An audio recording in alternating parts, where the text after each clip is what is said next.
More US based e-learning platform. మీరు కూడా slot book చేసుకోవాలంటే ఈ నెంబర్కి కాల్ చేయండి.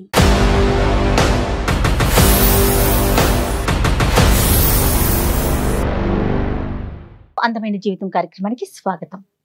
నమస్తే కళ్యాణ్ గారు. వైఫ్ అండ్ హస్బెండ్ కొన్ని కారణాలతో విడిపోదాం అనుకుంటున్నారట. సో కళ్యాణ్ గారితో నేను మాట్లాడాలంది. కాల్ చేసేస్తానండి. చేయండి జయ గారు. బయట నుంచి కూర్చొని మాట్లాడే మనకు ఒకలా ఉంటుంది జయ గారు. అవునండి. యాక్చువల్ గా అనుభవించేటటువంటి మనం ఈ మాట్లాడి గంటన్నర కాదు, వాళ్ళు ఎన్నో సంవత్సరాలు బట్టి అనుభవించుంటారు కాబట్టి విసుగు వేసారిపోతారు. అవునండి. హలో సిరి అండి. అవునండి. ఎవరు? నేను జయానండి, అందమైన జీవితం ప్రోగ్రామ్ నుంచి కాల్ చేస్తున్నానండి. నమస్తే మేడం. నమస్తే అమ్మ. రైట్, కళ్యాణ్ చక్రవర్తి గారు ఉన్నారు, ఒక్కసారి మాట్లాడతారా? నమస్తే అమ్మా సిరి. నా పేరు సిరి అండి. నేను హైదరాబాద్ నుంచి కాల్ చేస్తున్నాను. ఓకే. వయసు అమ్మా? నా వయసు 25 అండి. దేని గురించి అమ్మా? మ్యారేజ్ ఇష్యూవా? దేని గురించి? అవునండి, నేను ఇంకా నా భర్తతో భరించలేక ఆయన అంటే నాకు ఇంకా విసుగు పుట్టి ఇంకొక అడుగు కూడా నేను ఆయనతో జీవించాలనుకోవట్లేదండి.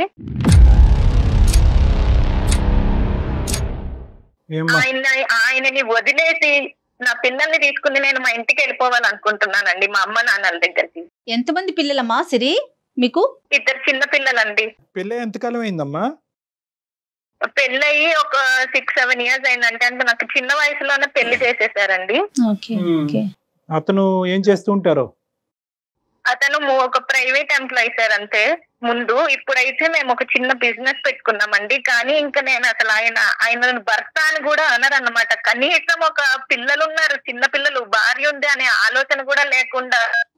నేను చెప్తాను మేడం గారు మీకు. ఫస్ట్ ఏంటంటే అసలు ఆయనతో నేను ఇప్పుడు వెళ్ళిపోదాం అని అనుకుంటున్న స్థితిలో, కానీ ఆఖరి హోప్ గా ఒక్కసారి డాక్టర్ గారితో మాట్లాడి ఏమో ఆయన బుర్ర మార్చేమో మనిషి అనే లాస్ట్ హోప్ తో నా ప్రయత్నంతో ఒక్కసారి కాల్ చేశానండి డాక్టర్ గారితో చెప్పుకుందామని. సో ఆయన డెసిషన్ కూడా నేను తీసుకుని ముందడుగు వేద్దామనే ఆలోచనతో చేశాను మేడం గారు. మంచి పని అమ్మా, మంచి పని.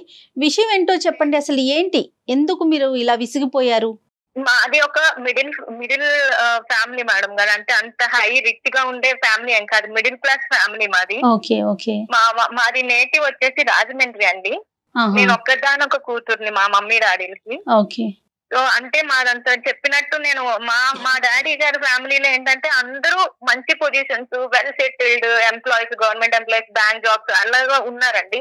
మా డాడీ వచ్చేసి ఒక నార్మల్ చిన్న జాబ్ చేసుకుంటూ నన్ను పెంచారు. సో దాని వల్ల నేను చాలా అవమానాలు చిన్నప్పటి నుంచే వాళ్ళు పడడం నా కళ్ళారా చూశానండి నేను చిన్నప్పటి నుంచి. సో నేను అప్పటి నుంచే కష్టపడి ఉన్న దాంట్లో నన్ను చదివించారు. నేను కష్టపడి చదువుకుని నేనేమనుకునేదానంటే మంచి స్థాయికి ఎదగాలి, మేమంటే ఏంటి అనేది వాళ్ళకి నిరూపించాలి, వాళ్ళు ఎత్తిన నోర్లు మూయించాలి వాళ్ళవి అనే ఆలోచనతో నేను ఎంతో అనుకున్నానండి, హ్యాపీగా చూసుకోవాలి అని. సో ఏదో ఇలాగ గంతకు తక్క బొంత అన్నట్టు మాకున్న ఫ్యామిలీ దాంట్లోనే మాకు ఒక ఏదో సంబంధం చూశారు, పెళ్లి చేశారండి. అతను ఒక నార్మల్ ప్రైవేట్ ఎంప్లాయీ అండి. అప్పట్లో ఒక 15-16 వేలకి శాలరీలో జాబ్ చేసేవారు ఆయన. అంతా ఫస్ట్ అంతా బానే ఉండేదండి. తర్వాత ఆయన నేను అబ్జర్వ్ చేస్తూ గడిచిన కొద్దీ ఏమవుతుందంటే ఆయన అంటే ఒక స్థిరత్వం లేదండి ఆయన బుర్రలో. జాబ్స్ మారుతూ ఉండేవాడు, ఆ జాబ్ నచ్చలేదు అనేవాడు, వెంటనే ఇంకోటి మారిపోయేవాడు, సరిగ్గా అసలు ఏ జాబ్ చేసేవాడు కాదండి. ఎన్ని ఉద్యోగాలు మారాడమ్మా ఇన్ని సంవత్సరాలు మీ పెళ్లిలో? ఒక 5-6 అట్లా మారుతూనే ఉన్నాడండి. ఆల్మోస్ట్ ఇయర్ కి ఒకటి మారుతూనే ఉన్నారండి. అయితే ఇంకా నేను ఏంటి అసలు ఎందుకు ఇలా చేస్తున్నారు మీరు అంటే, నాకు కష్టపడడం ఇష్టం లేదు, నాకు హార్డ్ వర్క్ ఇష్టం లేదు, నేను స్మార్ట్ గా ఆలోచిస్తాను, స్మార్ట్ వర్క్ అంటేనే ఇష్టం, నాకు కూర్చున్న దగ్గరికి అన్ని వచ్చేయాలి. ఇంకా ఆయన గారు ఎలాంటోడంటే ఆకాశం నుంచి వెంటనే కింద పడిపోవాలి, కావాల్సిన దగ్గరికి వచ్చేయాలి. అదే ఇంకా అంత అసలు ఇంకా అంత స్మార్ట్ గా వచ్చేయాలి, నేనేం కష్టపడకూడదు, అలా కూర్చోవాలి, తిని కూర్చోవాలి అంతే, నాకు అన్ని వచ్చేయాలి, అంత లగ్జరీగా ఉండాలి, అలా ఉండేవాడండి. సరే ఈయనతో పెట్టుకుంటే నా వల్ల కాదు, నా పిల్లల్ని నన్ను చూసుకోవడం అవ్వదు, నేను అనుకున్న కళలు ఎప్పుడు నెరవేరాలి, నాకు ఇల్లు కట్టుకోవాలని ఆశ అండి చిన్నప్పటి నుంచి. ఇంటికి సంబంధించినటువంటి అవసరాలు ఎంతవరకు తీర్చాడు? సేవింగ్ చేసి అవసరాలు తీర్చిన తర్వాత ఈ విధంగా ఆలోచన అనేటటువంటిది ఉందా అతనికి? లేదంటే అవసరాలు లేదు, సేవింగ్ లేదు, ఉద్యోగం తర్వాత ఉద్యోగం మారి స్మార్ట్ అనుకుంటూ ఉంటామేనా? లేదండి ఆయన ఏం చేసింది ఏమీ లేదండి. ఉన్నదాంట్లో ఏదో అప్పుడప్పుడు అలా కొంచెం కొంచెం ఇంటికి హెల్ప్ చేస్తూ అట్లా ఏదో చేసి నెట్టుకుని వచ్చాడండి. నేను అదే చెప్తున్నా కదా డాక్టర్ గారు, నేను ఇంక ఈయనతో నా వల్ల అవ్వదు, ఈయనతో పెట్టుకుంటే ఇంక నేను ఎదగలేను, నా పిల్లల్ని సుఖంగా చూసుకోలేను. కాదు నాన్న, ఒక్క నిమిషం సిరి. ఒక ఇంపార్టెంట్ పాయింట్ ఏంటంటే, మనం వేదిక వరకు వచ్చి ఒక ఆఖరి అవకాశంగా డాక్టర్ గారితో మాట్లాడితే పరిష్కారం ఉంటుందేమో అనే ఆలోచనతో వచ్చినటువంటి మీరు పదే పదే విసుగు వేసారిపోయిన బయటకు వెళ్ళిపోతాను అనేది కాదు. కొంతవరకు వ్యక్తిత్వం గురించి కొద్ది విశ్లేషణ మాకు చెప్తే కనుక దాన్ని బట్టి ఆలోచన. అంటే అంత బ్యాడ్ హ్యాబిట్స్ ఉండడం అట్లాంటివి ఏం లేవండి, డ్రింకింగ్ స్మోకింగ్ అవేం లేదండి, మనిషి పరంగా మంచివాడే. రీసెంట్ గా సడన్ గా ఒక రోజు నా ఇంటికి కొంతమంది వచ్చి మీరు ఇల్లు ఖాళీ చేసేయండి, నేను కష్టపడి బిజినెస్ పెట్టి సంపాదించిన ఇల్లు అండి, అది 2 ఏళ్ళు కష్టపడి మొత్తం చిన్న చేసుకుంటూ ఏదో ఒకటి అలా దాచుకుని మా మమ్మీ వాళ్ళని కొంచెం ఇచ్చి ఎంతో కష్టపడి ఒక ఇల్లు అనేది కొన్నామండి. నేను ఆ ఇంటికి సడన్ గా ఒకళ్ళు వచ్చి మీరు వెంటనే ఖాళీ చేసి వెళ్ళిపోండి అని అంటే నాకు షాక్ లో ఉండిపోయానండి. నేను అసలు నా ఇంటికి రావడం ఏంటి, ఎవరో వచ్చి ఖాళీ చేసేయడం చెప్పడం ఏంటి అని, ఏమైందా అనేది నేను అడిగితే అతన్ని క్రికెట్ బెట్టింగ్లు పెట్టాడంటండి. ఆ మహానుభావుడు క్రికెట్ బెట్టింగ్ లో ఇల్లు తాకట్టు పెట్టాడంట.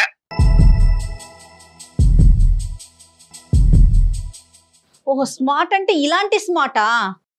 అదే కదా మేడం గారు నా బాధ అంతాను. మంచి దారిలో ఎంత ఎవరు కాదంటారండి, ఇలా బెట్టింగ్లు ముందర కూడా అట్లాగే చేసేవాడండి, నాకు తెలియకుండా చేసేవాడు. అంటే ముందరంటే ఎప్పుడమ్మా, ఎన్ని సంవత్సరాల నుంచి అతనికి అలవాటు ఉంది బెట్టింగ్ అనేది?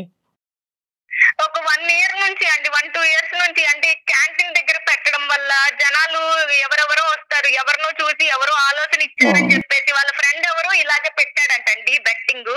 అతనికి డబ్బులు వచ్చాయంట, వాళ్ళ వైఫ్ కి అది కొన్నాడు ఇది కొన్నాడు అని చెప్పేసి ఈయన కూడా పెట్టాడంట. కాదమ్మా, మీ క్యాంటీన్ ఏంటమ్మా, మీరు బిజినెస్ నడిపిస్తున్నారు ప్రస్తుతం? అది చెప్పిందండి. అదే సార్, మేము కష్టపడి నేను ఒక ఆలోచనతో ఆయనకు బిజినెస్ అనేది మేము ఒక మొబైల్ ఫుడ్ కోర్ట్ లాంటిది పెట్టామండి. పెట్టారు కానీ ఒక స్థిరత్వం లేనటువంటి వ్యక్తికి ప్రతిరోజు ఒక నెలసరి జీతం కాకుండా ప్రతిరోజు చేతుల్లో డబ్బులు కనిపిస్తే కనుక ఈ మనిషి ఆలోచన ఏ విధంగా పోతుంది అనేటటువంటి ఆలోచనతో మీరు ముందు చూపుతో బిజినెస్ అనేది పెట్టారా, లేదంటే?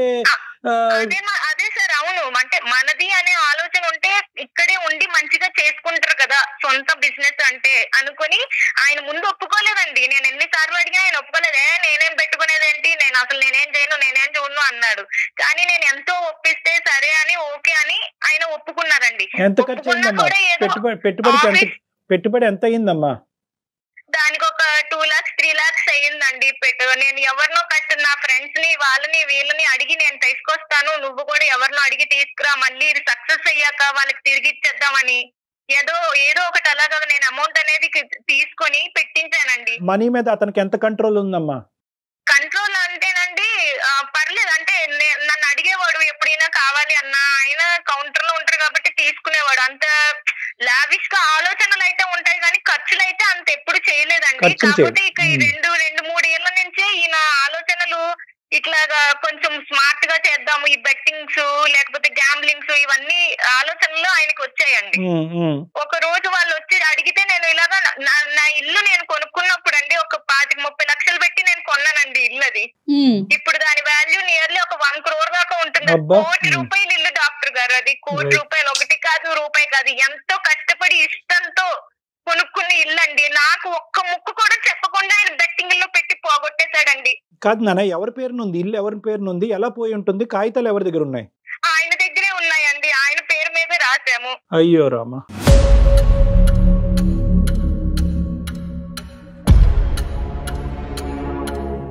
ఇప్పుడు ఏమైపోవాలి డాక్టర్ గారు, నేను నా పిల్లలు మళ్ళీ ఆ మొదటి నుంచి నేను ఇలా రాగలనా అండి? ఇంత కష్టపడి నేను సంపాదించగలనా అండి మళ్ళీ?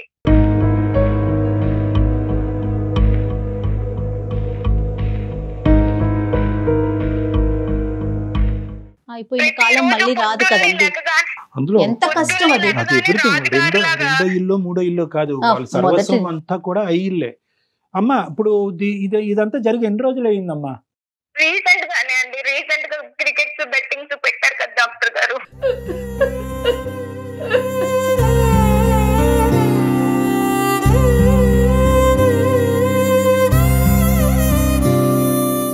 ఏంటి ఇప్పుడు ప్రశ్నిస్తే సమాధానం ఏంటి అతని దగ్గర నుంచి? ఏం లేదండి, అంతే. నేను ఇంతే, పోయింది, డబ్బులు వస్తే వాడేసుకుంటావు కదా, ఆనందపడిపోతావు కదా, పోయినప్పుడు మాత్రం ఎందుకు ప్రశ్నిస్తావు లేదండి. సో అంటే ఇంతకు ముందు గెలిచి మీ చేతికి డబ్బులు ఇచ్చిన సందర్భాలు, మీరు ఆనందపడిన సందర్భాలు ఉన్నాయా ఉన్నాయా? మేడం? లేవు డాక్టర్ గారు, లేవు. ఇప్పుడు నేను ఇది పెట్టడం వల్ల వస్తే నువ్వు ఆనందించేదానివి కదా, పోయింది కాబట్టి నువ్వు నన్ను ప్రశ్నిస్తున్నావు, లేకపోతే నన్ను అడిగేదానివా నువ్వు అని అంటున్నాడండి. సో మీకు తెలిసి ఎప్పుడు కూడా ఈ అంశాన్ని ప్రోత్సహించలేదు? లేదండి, ఎప్పుడూ లేదు. ఒక్కసారి ఎప్పుడూ కూడా అలాగే ఒక 50,000 ఎందులోనో అడిగాడు, తీసుకున్నాడు. అవి లాస్ వచ్చేసాయండి. ఏం వాడాడు కూడా తెలియదండి. అడిగితే లేదు, పోయాయి అన్నాడు.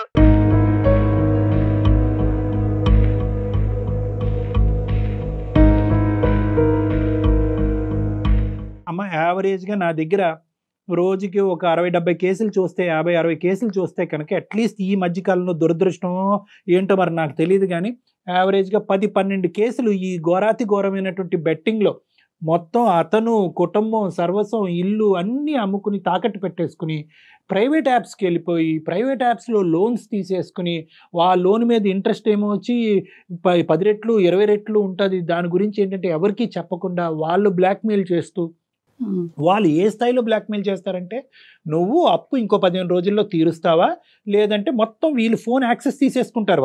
వాళ్ళ పాస్కోడ్ ఫోన్తో పాటు వీళ్ళు ఫోన్ కంప్లీట్గా ట్రాక్ చేసేసి ఆ ఫోటోలు గిటోలు కాంటాక్ట్స్ అన్నీ తీసేసుకుని నువ్వు ఇంత సమయంలో నువ్వు అప్పు తీరుస్తావా, లేదంటే నీ భార్య నీ మొత్తం పిల్లలందరి యొక్క ఫోటోలు మార్ఫింగ్ చేసి నగ్నంగా మేము మొత్తం అందరికీ నీ కాంటాక్ట్స్ అన్నిటికి డిస్ట్రిబ్యూట్ చేయాలా అనేటటువంటి బ్లాక్మెయిల్తో సూసైడ్ చేసుకున్నటువంటి వాళ్ళు అబ్బో ఎంతో మంది ఉన్నారు జయ గారు. కాదు కళ్యాణ్ గారు, ఒకవేళ బెట్టింగ్ లో పెట్టినప్పుడు గెలిస్తే ఓకే, ఓడిపోతే అంతకి మించి నష్టం వస్తుందనే వాళ్ళ మైండ్ సెట్ పనిచేయదండి మేడం. నిజంగా నేను చెప్తున్నాను, గెలుపు అనేటటువంటిది బెట్టింగ్లో 0.5%. అది ఒక కళలో లోకం. అదేంటంటే కనుక 0.5% రియాలిటీ బెట్టింగ్లో గెలిచేటటువంటి పరిస్థితి ఉన్నా కూడా ఆ బెట్టింగ్ యాడ్స్ కానీ ఆ యాప్స్ కానీ మన టీవీలో చూసే అడ్వర్టైజ్మెంట్స్ కానీ ఎలా చూపెడతాయంటే ఒక మనిషికి నువ్వు 99.5% గెలుస్తావు అన్నట్టుగా చూపెడతాయి. సో దానికి ఏంటంటే ఇటువంటి ఆలోచన శైలి, ఇటువంటి వ్యక్తిత్వం ఉన్నవాళ్ళు మనందరం పోయి ఎందుకు బెట్టింగ్ ఆడలేదు, ఇటువంటి ఆలోచన శైలి ఏది స్మార్ట్నెస్ గా ఉండాలి, తక్కువ సమయంలో ఎక్కువ డబ్బులు సంపాదించాలి, కుక్కలా కష్టపడకూడదు, తక్కువ సమయంలో సంపాదిస్తే కనుక మనం లగ్జరీస్ అనుభవించవచ్చు, కష్టపడి సంపాదించే వాళ్ళందరూ పిచ్చోళ్ళు అనేటటువంటి ఇటువంటి తొందరపాటుతనం, ఇటువంటి పిచ్చితనం ఉండేటట్టు వీళ్ళు వాస్తవానికి తెలివైన వాళ్ళే, కానీ వాళ్ళు తెలివితేటల కంటే వాళ్ళు తీసుకునేటట్టు రిస్క్ ఎక్కువ ఉంటుంది అనమాట. అడ్వెంచరస్ రిస్క్ అంటా ఉంటుంది. వీళ్ళెవ్వరూ కూడా బెట్టింగ్ చేసేటటువంటి వాళ్ళు వాస్తవానికి ఈ రోజు సిరి గారి ఇల్లు కష్టార్జితంతో సంపాదించినటువంటి ₹1,00,00,000 ఇల్లు పోగొట్టుకోవటం వల్ల ఈరోజు ఆవిడ ఇలా బాధతో మాట్లాడుతున్నారు. కానీ ఈ వ్యక్తి ఎవరైతే ఉన్నారో అతని వ్యక్తిత్వంలో లోపం ఉంది, కానీ మనిషి మంచోడే. అవును, కష్టపడి ఒక ₹10 ఎక్కువ సంపాదిస్తే కనుక నా కుటుంబమే సంతోషపడుతుంది అనేటటువంటి స్వార్థంతో తప్పుదోవలో పోయాడు. వీళ్ళు ఎలా ఉంటారంటే వీళ్ళ సైకాలజీ ఎలా ఉంటుందంటే గెలిచిన 1% చూస్తారు. వీళ్ళు గెలవట్లేదని కాదు, వీళ్ళ భర్త కూడా గెలిచి ఉంటాడు. ₹100లో ₹10 గెలిచి ఉంటాడు, ₹90 పోయి ఉంటుంది. అయితే ఏంటంటే ఈ ₹10 కాస్త రేపొద్దున ₹90 అవుతుందేమో అనేటటువంటి ఆశతో, విపరీతమైనటువంటి ఆలోచనతో ఆ గెలుపు రాకపోయినా గెలుపులో తేలుతూ ఉంటారు. ఆ ₹10 కూడా వీళ్ళు గెలిచినటువంటి ఆ ముష్టి ₹10 కూడా వాడు ఏం చేస్తాడో తెలుసా? ఆ యాప్ వాడు, ఈ వెబ్సైట్ వాడు, వీడు వ్యాలెట్ లో వేస్తాడు, వీడు పర్సులో పెడతాడు, వాడి చేతికి ఇవ్వడు, పర్సులో పెడతాడు. పర్సులో పెట్టి రేపు పొద్దున నెక్స్ట్ గేమ్ అని కొట్టగానే నీ వ్యాలెట్ లోంచి ₹10 తీసాము, నువ్వు ఇంకో ₹50 పెట్టంటాడు, మళ్ళీ ₹50 పెడతాడు, ₹5 గెలుస్తాడు, ₹5 మళ్ళీ వ్యాలెట్ లోకి వెళ్తాడు. సో ఎక్కడ కూడా వీళ్ళ చేతికి వచ్చే డబ్బులు ఏముండవు, అది వ్యాలెట్ లో పెట్టి మళ్ళీ గేమ్ ఆడడానికి ఉపయోగపడతాయి సైకిల్.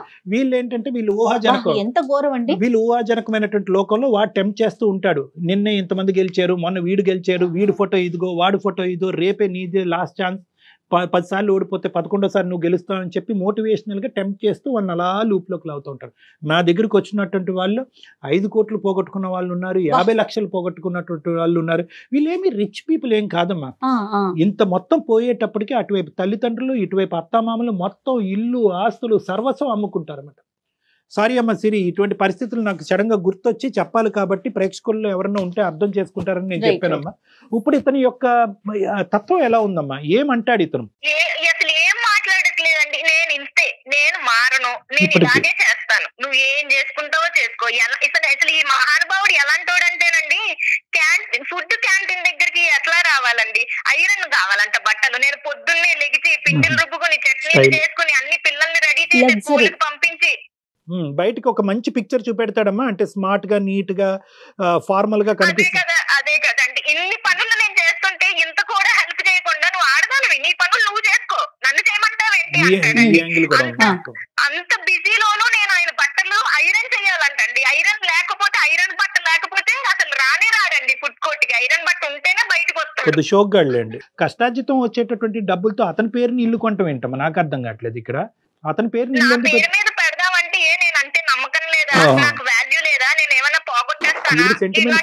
మాట్లాడుతుంటే ఇలాంటి వాళ్ళకి మాటలు కూడా బాగొస్తాయి అనుకుంటా. మరి సిరి ఒకసారి మాట్లాడదామా? డాక్టర్ గారితో ఏమన్నా మాట్లాడించి చూద్దామా? నేను అందుకే ఫోన్ చేశానండి. సారి మాట్లాడితే అయినా ఆయన బుర్ర మారితే పర్వాలేదు, అదే కదండి నాకు కావాల్సింది. అంటే ఇప్పుడు అతనిలో మార్పు వస్తే కనుక పోయినటువంటి తీసి పక్కన పెట్టి ఇప్పుడు ఇల్లు అంతా పోయినట్టేనమ్మా? ఈ ఇంట్లో ఇల్లు అమ్ముకుని కొంత అప్పు తీర్చి మిగతా డబ్బులు సేవ్ చేసుకునే పరిస్థితి ఉందా? ఏమీ లేదండి, మొత్తం ₹1,00,00,000 ఇల్లుని తాకట్టు పెట్టేశాడండి. వాళ్ళకి నా వెనక అది ఏ వస్తుందనండి, నేను మిడిల్ క్లాస్ నుంచి కష్టపడి కట్టుకున్న దాన్ని ఇచ్చేసాడండి. దాన్ని ఎలా తెచ్చుకోగలను? ఎవరిస్తారండి నాకు అప్పు? ఇంకా అదే ఎవరు ఏం చేయలేరమ్మా. కానీ మనం ఏం చేయగలం అతని ద్వారానే విందాం. అది నెంబర్ 1. నెంబర్ 2, ఇంకా తెలియని అప్పులు ఏమైనా ఉన్నాయా? ఇంతటితో ముగిసిందా? డాక్టర్ గారు ఆయన గారికే తెలియాలి. తెలియకుండా ఇంత పెద్ద ఇల్లునే తాకట్టు పెట్టాడు. ఇంక నాకు తెలియకుండా ఎన్ని వేసేసాడు నాకు. ఒకప్పుడు అతనిలో ఒక పరివర్తన వస్తే కనుక ఈ కథను ఇక్కడితో ముగించి గతాన్ని తవ్వకుండా అతనితో పాటు ప్రయాణం చేస్తూ కష్టపడి ఉండే ఉద్దేశం నీకుందమ్మా? అది కూడా లేదా? ఉందండి. అంటే ఆయన మారతాడు, నిజంగా మారతాడు అంటే మళ్ళీ ఎంతో కొంత. ఇప్పుడు నేను కట్టినంత ఇల్లు నేను కట్టలేకపోవచ్చు, అంత సంపాదించలేకపోవచ్చు, కానీ ఓపిక ఉన్న వాళ్ళే కదా డాక్టర్ గారు ఎవరైనా చేసుకోగలిగేది. మేడం సిరి గారు ఇంకొక ప్రశ్న మేడం. ఇది మీ కుటుంబ సభ్యులు వాళ్ళ కుటుంబ సభ్యుల వరకు వెళ్ళిందా విషయం? ఇంకా అక్కడి వరకు వెళ్ళలేదా? ఇంకా నేను చెప్పలేదండి, రీసెంట్ గానే జరిగింది కదా. చెప్తే వాళ్ళేమనుకుంటారో వాళ్ళే. ఆల్రెడీ మా ఫ్యామిలీలో నేను ఎంతో ఘనంగా ఇల్లు కట్టి గృహప్రవేశానికి పిలిచి నేనేంటో చూపించి వాళ్ళకి అలాంటి నోరులు మూయించానండి.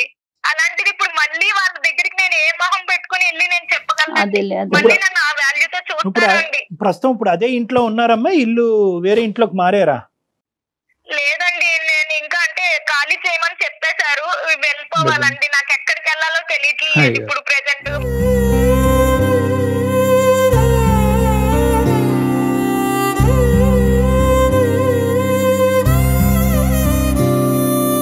అతని పేరేంటమ్మా? అతని పేరు రాజు అండి. ఎక్కడున్నారమ్మా రాజు గారు? ఇప్పుడు ఫుడ్ క్యాంటీన్ దగ్గరే ఉన్నారండి, అక్కడనే ఉన్నారు. నేను ఈ రోజు ఇంకా నాకు ఓపిక లేదని మార్నింగ్ నేను కొంచెంసేపు ఉన్నాక వస్తాను నువ్వు వెళ్ళు అని చెప్పేసి ఆయన పంపించానండి, అన్ని సెట్ చేసేసి అక్కడ. చూడమ్మా అతను మరి క్యాంటీన్ దగ్గర బిజీగా లేకపోతే ఒకసారి ఫోన్ కలుపు, నేను మాట్లాడాలనుకుంటున్నా. ఖచ్చితంగా చేస్తాను డాక్టర్ గారు, ఒక్క నిమిషం అండి. ఓకే నాన్న.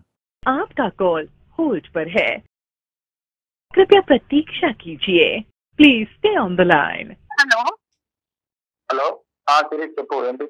ఎక్కడ ఉన్నారండి? ఇక్కడ ఉంటాను, క్యాంటీన్ దగ్గర ఉన్నా. సరే కానీ నేను నా ఊరు వెళ్తున్నాను పిల్లల్ని తీసుకొని. ఎందుకు? ఏమైంది? ఎందుకు వెళ్తున్నావు? లేదండి నేను రావట్లేదు, మీరే అది చూసుకోండి సరేనా? మీరే అది మెయింటైన్ చేయండి. నేనైతే ఇంకా నేను వెళ్ళిపోతున్నానండి పిల్లల్ని తీసుకొని, ఇంకా రాను. ఒక్కడి వల్ల ఎలా అవుతుంది? అవన్నీ చూసుకోండి, నాకేం సంబంధం లేదండి. ఇంకా నేను మీతో ఉండలేనండి, నేను వెళ్ళిపోతున్నాను నా పిల్లల్ని తీసుకొని. ఆఖరిసారిగా నేను ఒకసారి మన కళ్యాణ్ చక్రవర్తి గారు డాక్టర్ సైకియాట్రిస్ట్ ఆయనతో నేను ఈ విషయం అనేది నేను చెప్తానండి. మన విషయము ఆయన డప్పు లేదు పప్పు లేదు, నేను కాల్ అనేది కలిపాను. ఒకసారి ఆయన లైన్ లో ఉన్నారు, ఆయనతో మాట్లాడండి. మీరు ఆ క్యాంటీన్ ఎవరికైనా అప్పు చెప్పి ఒక 10 నిమిషాలు పక్కకు వచ్చి మాట్లాడండి. రాజుగారు నమస్తే అండి. రాజుగారు నమస్తే. నేను ఊరోనే గానీ కొద్దిగా ఇటువంటి విషయాల్లో కొద్దిగా చాకచక్యంగా డీల్ చేసేటటువంటి వ్యక్తి. సో కాసేపు మీరు మాకు టైం ఇవ్వగలిగితే కనుక ఒక 2 నిమిషాలు మాట్లాడతాం మీతో. చెప్పండి. రైట్ రాజుగారు, ఇప్పుడు పరిస్థితి ఏంటంటారు? ఇప్పుడు మీరు ఏదో బెట్టింగ్ ఇలాంటి వాటిల్లోకి వెళ్ళి చాలా వరకు డబ్బులు పోగొట్టుకుని ఆఖరికి కష్టపడి సంపాదించినటువంటి ఆ ఇల్లును కూడా సర్వస్వం అంతా కూడా ఈరోజు దారదత్తం అయింది, తాకట్టు పట్టింది. ఇప్పుడు ఎక్కడ ఉండాలో తెలియనటువంటి పరిస్థితి ఏర్పడిందని చెప్పి సిరి గారు బాధపడుతున్నారు. రాజుగారు ఏంటి మీకు దీని వెనకాల ఉన్న ఆలోచన ఏంటి? ఎందుకు ఇలా జరిగింది? ఇప్పుడు రెక్టిఫికేషన్ ప్రాసెస్ ఏంటి? ఏ విధంగా ఈ ప్రాసెస్ ని మనం రిపేర్ చేయగలం? లైఫ్ లో రూపాయి దాచుకొని ఎదగాలంటే తొందరగా ఎదగలేము కదా సార్. అదే ఈ బెట్టింగ్ ద్వారా దీని ద్వారా అయితే తొందరగా ఎదగలుగుతాం. ఇప్పుడు మా బడ్డీ కొట్టు వరకు వచ్చి చాలా మంది అంటుంటారు, టిఫిన్ చేసుకుంటూ వాళ్ళు మాట్లాడుకుంటున్నారు. మా ఫ్రెండ్ కి ఒకతనికి 50,000 పెడితే 30 లక్షలు వచ్చింది.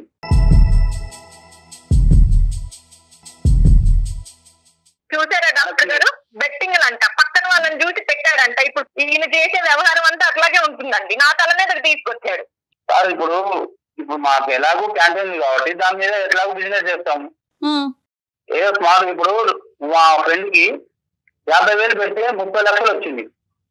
వాళ్ళ భార్యకి 5 లక్షలు పెట్టి నెక్లెస్ చేయించి 10 లక్షలు సేవింగ్ చేసుకొని ఇంకో 15 లక్షలు వాళ్ళ భార్య ఇచ్చి మళ్ళీ ఆడమని చెప్తుంది. ఎందుకు చెప్తుంది? ఎంకరేజ్మెంట్ చేస్తుంది వస్తాయని. మనం కూడా ఎవరైనా ఆశపడడంలో తప్పలేదు కదా సార్. కాదు, మీ అతను ఒక్కడే ఆడుతున్నాడా మొత్తం? ఇది మీ ఇంకెవరు ఆడట్లేదా? ఇందులో గెలిచిన వాళ్ళు ఎంత? చాలా మంది ఆడుతున్నారు, చాలా మంది ఆడుతున్నారు. ఇప్పుడు మనం చూడట్లేదు ఐపీఎల్ మ్యాచ్లు, బిట్టింగ్లు చూస్తున్నాం సార్, చూస్తున్నాం, కాదనట్లేదు. కానీ ఓడిపోయినటువంటి వాళ్ళు ఒక్కరు కూడా కనిపించలేదా మీకు? కనిపిస్తారు సార్. మన లక్ సార్, అది మన లక్. అవును, అబ్బో. కానీ మరి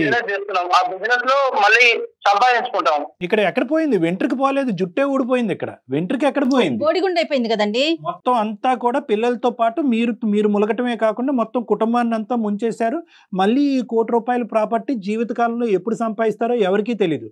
మీరు బ్యాచులర్గా ఉండి మీరు ఏం చేసుకుని, మీరు తల తాకట్టు పెట్టుకుని అప్పు తీర్చుకుని ఏం చేసుకుంటారో అది వేరే విషయం. మీరు ఎంత రిస్క్ అన్నా తీసుకోండి, అది నేను మాట్లాడట్లేదు ఈరోజు ఇక్కడ. కానీ మీతో పాటు ముడిపడినటువంటి నీ భార్య, నీ పిల్లలకి, ఎందుకంటే ఈ మొత్తం ఇంట్లో సంపాదన కష్టార్జితం ఆవిడది కూడా, అది గుర్తుపెట్టుకోండి. ఇప్పుడు ఎక్కడ వెళ్ళి ఉంటారు? నో రాజు ఒక్క నిమిషం. ఎంతో కొంత వస్తుంది, కానీ పోగొట్టుకున్నటువంటి ఆస్తి పిల్లలు రేపొద్దున పిల్లలకి ఎన్నో విధాలుగా చదువులు కావచ్చు, పెళ్లిళ్ళు కావచ్చు, ఎన్నో విధాలుగా ఈ రోజు ₹1,00,00,000 10 కోట్లు అవ్వచ్చు రేపొద్దున. చాలా విచిత్రంగా మాట్లాడుతున్నారు రాజు గారు. ఎంతో కొంత వస్తుందని పాత ఆస్తిని పోగొట్టుకుంటామా? ఉన్నదాన్ని పోగొట్టుకుంటారా? ఈ నష్టం అనేటటువంటిది కొద్దిగా కూడా మీలో పశ్చాత్తాపం గానీ ఒక ఫీలింగ్ గానీ క్రియేట్ చేయట్లేదా రాజు గారు? పశ్చాత్తాపం అంటే ఇప్పుడు వాళ్ళు ఎదుటి వారం చూసి మనం బతకడం, వాళ్ళని చూసి అబ్బా వానికి ఇంత వచ్చింది అంత వచ్చిందని మనం స్వార్థపడకూడదు. మనం కూడా మన అదృష్టాన్ని ప్రశ్నించుకోవాలి సార్.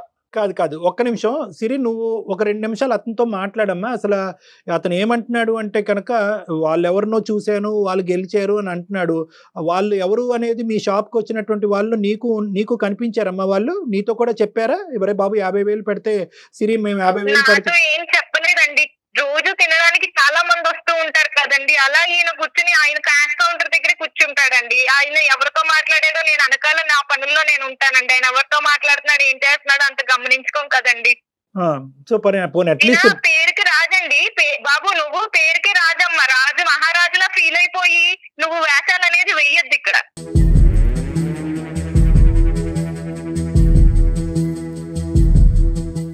అసలు మూర్ఖుడండి, పరమ మూర్ఖుడులా బిహేవ్ చేస్తున్నాడు. ఎన్నిసార్లు చెప్పినా మాటే వినట్లేదండి. అసలు నేను చేసిందే కరెక్ట్, నేను వెళ్ళేదే కరెక్ట్ అనుకుంటున్నాడు తప్ప నా మీద బేస్ అయ్యి ఒక పిల్లం ఉంది, పిల్లలు ఉన్నారు, వాళ్ళ భవిష్యత్తు ఉంది, అదేమో ఆలోచన లేదండి.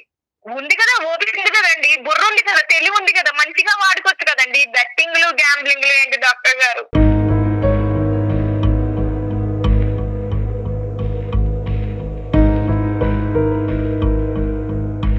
ఆడితే దాంట్లో వస్తుంది సార్, తగిలితే తగలొచ్చు.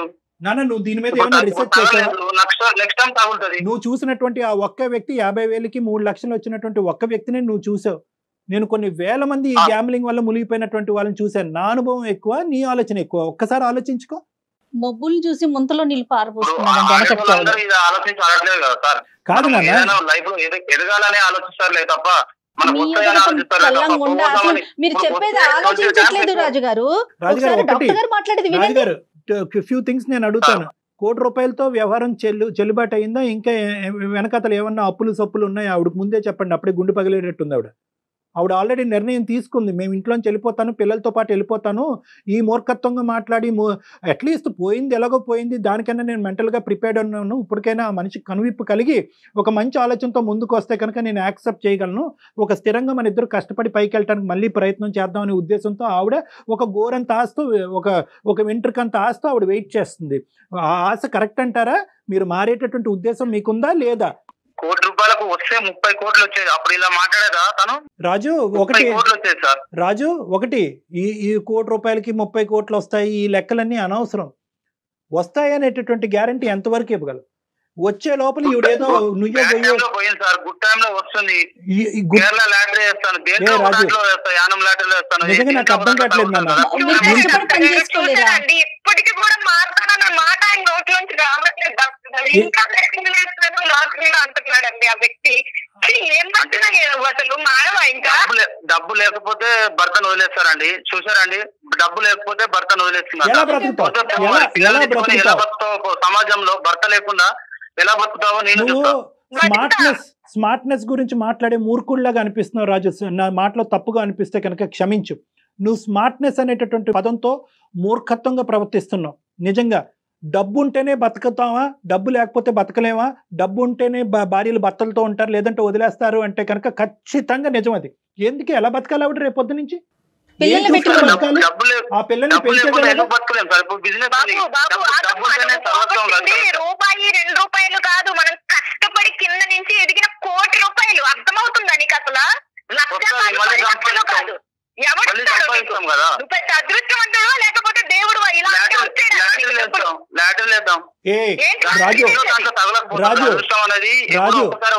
ప్రతి మనిషికి ఒక పిచ్చి ఉంటుందేమో గానీ ఇది నీకుండేటటువంటి పిచ్చి కళల పిచ్చి. నువ్వు ఊహాజనకమైనటువంటి కళల లోకంలో తేలుతున్నావు, రియాలిటీకి చాలా దూరంగా వెళ్ళిపోతున్నావు. ఇది మంచిది కాదు. రేపొద్దున నేను ఇది అవుతాను, one day I will become king అని ఆ పాత సినిమా రాజేంద్ర ప్రసాద్ లాగా ఉంది మాట. వాళ్ళని చూసి అబ్బా వాడికి తగిలింది వీడికి తగిలింది అదే మనకు వచ్చే బాగుందని స్వార్థంగా ఆలోచించే బదులు మనం కూడా ఒకసారి ట్రై చేస్తే మనకు వస్తుంది కదా నాన్న. ట్రై చేయాలి. ఇందాక జీవితంలో ఒకసారి ఉంటుంది. ఎప్పుడైనా కూడా నువ్వు ఇలాంటి రిస్క్ తీసుకోవాలి అంటే, స్మార్ట్ గా రిస్క్ తీసుకోవాలంటే కనుక రిస్క్ వల్ల జరిగేటటువంటి నష్టం నీతో పాటు ఎవరున్నారు, ఎవరు మునిగిపోతున్నారు అనేటటువంటి ఆలోచన కూడా చాలా ఇంపార్టెంట్. అదృష్టం సార్, అదృష్టం వరించినప్పుడు ఖచ్చితంగా నీ అదృష్టం తగలయ్యా. ఏందిరా బాబు ఈ అదృష్టం? ఏం అదృష్టం అయ్యా? నీ భార్య ఇలా ఏడవటం అదృష్టమా? ఏది అదృష్టం? మళ్ళీ కష్టపడి రూపాయి కష్టపడి ఎప్పుడు కావాలి? రూపాయి దాచుకొని అదేదో ఒకసారి ఇట్లా కుండ బద్దలు కొట్టినట్టుగా రాజు గ్యాంబ్లింగ్. నేను ఒకటి మంచిగా చెప్తున్నాను, నీ బ్రదర్ అనుకో లేదంటే మీ పెద్దనాన్న అనుకో, మామయ్య అనుకో, మీ తండ్రి అనుకో, నేను ఒక్క మాట పదే నీకు చెప్తున్నాను. నా తరపున నీ రిక్వెస్ట్, గ్యాంబ్లింగ్ అనేటటువంటిది ప్రపంచంలో అతి భయంకరమైనటువంటి ప్రస్తుత సమాజంలో ఉండేటటువంటి ఒక అతి భయానకమైనటువంటి ఒక వ్యసనం. ఎన్ని లోన్ యాప్ల్లోకి ఏమన్నా వెళ్ళేవా నువ్వు? అలాంటివి వెళ్ళలేవు. మరి ఎక్కడి నుంచి వచ్చినాయి ఇంత డబ్బులు? తన పేరు మీద ఉంది కదా, ఎవరేం చేస్తారు? ఇదేం మాట్లాడతాడని ఆడది అనుకుని నన్ను కనీసం నా ఇది కూడా లేకుండా నా పెట్టేశాడండి. అదే రాజు, రాజు వచ్చినప్పుడు మాట్లాడు. నీకు నీ పాదాలకి దండం పెడతాది. మాట్లాడదు కానీ వచ్చినప్పుడు నువ్వు మాట్లాడు. వచ్చినప్పుడు నువ్వు మాట్లాడు రాజు. నీతో పాటు పగటకల్ల కంటానికి నీ కుటుంబ సభ్యులు కానీ నీ చుట్టుపక్కల ఉండేటటువంటి వాళ్ళు కానీ ఎవరు రెడీగా లేరు. ఇప్పటికొచ్చి మీ అటువైపు కానీ ఇటువైపు కానీ తల్లిదండ్రులకి ఎవరికి తెలియదు. ఇది ఎవరికైనా తెలిస్తే కనుక ఈ ఒక్క సెకండ్ కూడా ఈ అమ్మాయిని ఈ ఆలోచన కూడా ఉండనివ్వకుండా పట్టుకెళ్ళిపోయి ఉండేవారు. వెళ్ళిపోతే వెళ్ళిపోమను, ఎలా బతుకుతుందో నేను చూస్తాను.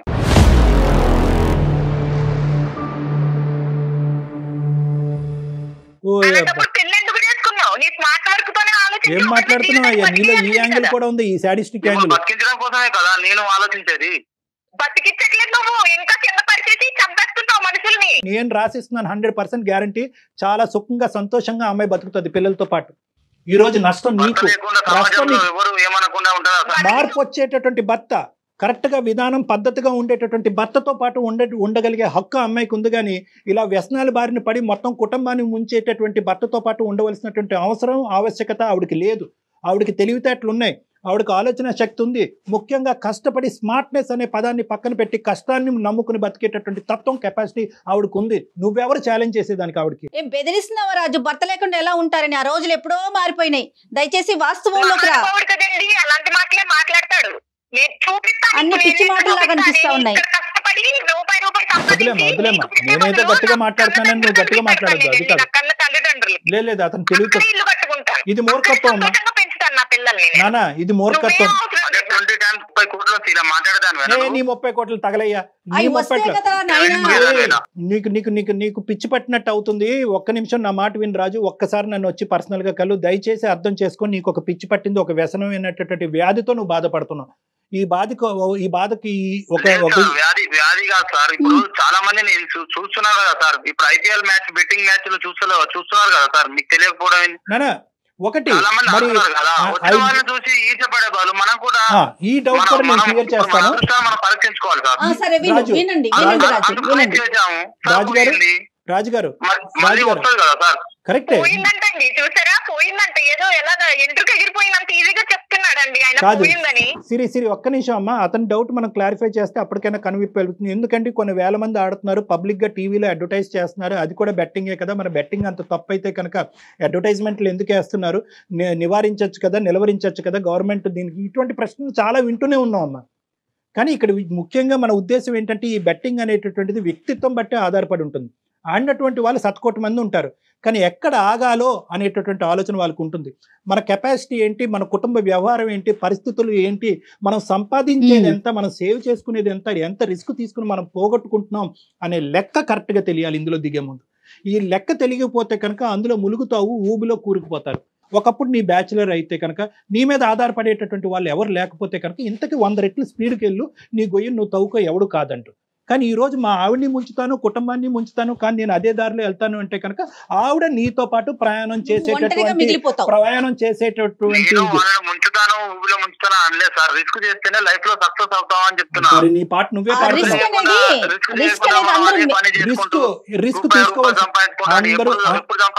రాజు, రిస్క్ తీసుకోవాల్సినటువంటి రిస్క్ తీసుకోవచ్చు, కానీ ఆలోచనతో రిస్క్ తీసుకోవాలి, అవసరం బట్టి రిస్క్ తీసుకోవాలి, పరిస్థితులు బట్టి రిస్క్ తీసుకోవాలి, ఆధారపడేటటువంటి వ్యక్తులు బట్టి రిస్క్ తీసుకోవాలి. దయచేసి అర్థం చేసుకో. ఇప్పటికైనా కూడా నీకు ఆలోచన లేకుండా రిస్క్ స్మార్ట్ రిస్క్ అంటే కనుక పదాల పరంగా నువ్వు వాడుతున్నావు, కానీ ఈ పదాలకి డెఫినేషన్ నీకు తెలియదు. నువ్వు అమాయకుడువో, మూర్ఖుడువో, పిచ్చోడువో నాకైతే అర్థం కావట్లేదు. ఈ మూడిట్లో ఎవరు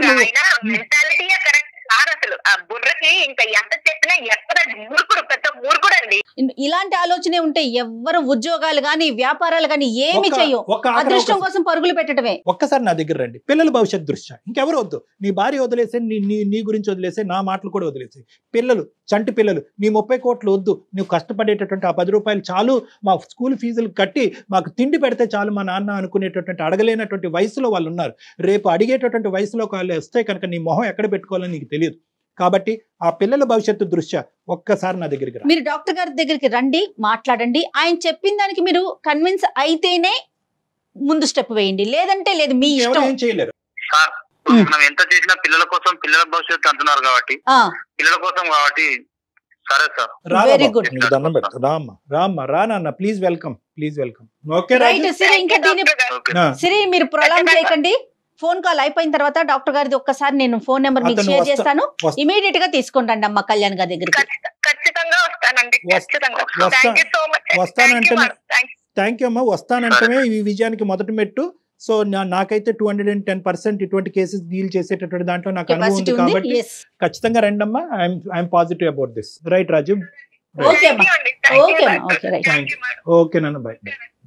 సుమన్ టీవీలో మీ పర్సనల్ అండ్ బిజినెస్ ప్రమోషన్స్ కోసం కింది నెంబర్కి కాంటాక్ట్ చేయండి.